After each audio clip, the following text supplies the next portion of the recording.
Akrab di meja makan, ternyata menyimpan sejarah dan perdebatan yang tidak biasa. Dari argumen agama, kritik ilmiah, hingga propaganda politik. Pisang pernah berdiri di garis depan pertarungan ideologi manusia. Awal abad 20, kelompok agama pendukung kreasionisme di Amerika menjadikan pisang sebagai bukti ciptaan Tuhan. Mereka berpendapat, bentuk pisang melengkung pas di genggaman tangan. Kulitnya mudah dikupas, dan ukurannya cocok dengan mulut manusia. Menurut mereka, pisang terlalu sempurna untuk terjadi secara kebetulan.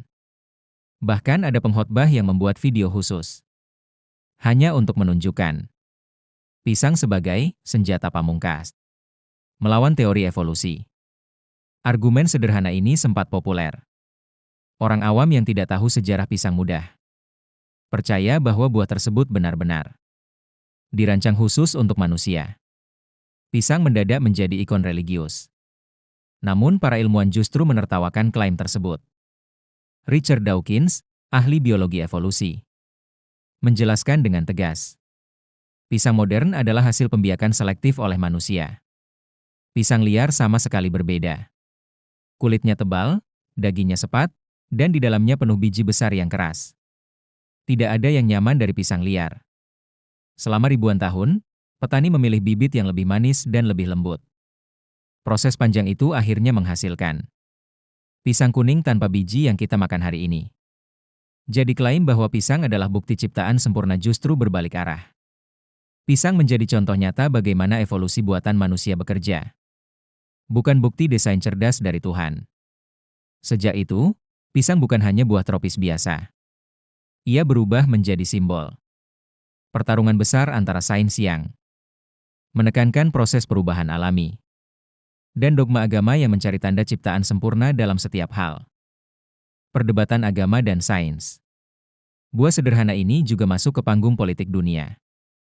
Pada masa Perang Dingin, media Barat pernah menyindir Uni Soviet dengan kalimat sederhana. Bahkan buah tropis seperti pisang pun sulit didapat di negara komunis. Sindiran ringan ini dipakai untuk menunjukkan perbedaan kemakmuran antara Timur dan Barat. Pisang juga menjadi simbol ekonomi global. Di Amerika Tengah, perusahaan raksasa seperti United Fruit Company menguasai perkebunan, tanah, bahkan pemerintahan. Dari sinilah lahir istilah Banana Republic untuk menggambarkan negara kecil yang bergantung pada satu komoditas dan dikendalikan asing. Buah yang tampak polos di pasar ternyata punya sejarah penuh intrik, kolonialisme, dan pertarungan politik. Dari sisi sains, pisang kembali bikin heboh. Penelitian genetik menemukan manusia berbagi sekitar 60% DNA dengan pisang. Fakta ini sering jadi bahan candaan.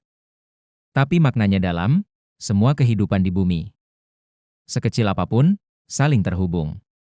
Pisang bukan hanya makanan, tapi pintu untuk memahami kesamaan dasar makhluk hidup. Dari sisi filosofi, pisang mengajarkan pelajaran sederhana.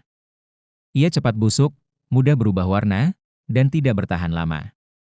Bagi sebagian pemikir di Jepang, pisang dipakai sebagai simbol kesementaraan hidup.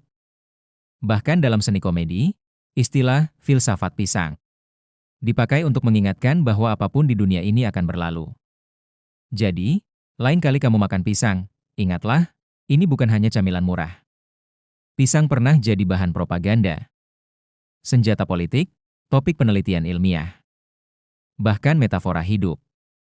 Dari buah tropis sederhana, pisang berubah menjadi cermin betapa absurd dan menariknya perjalanan sejarah manusia.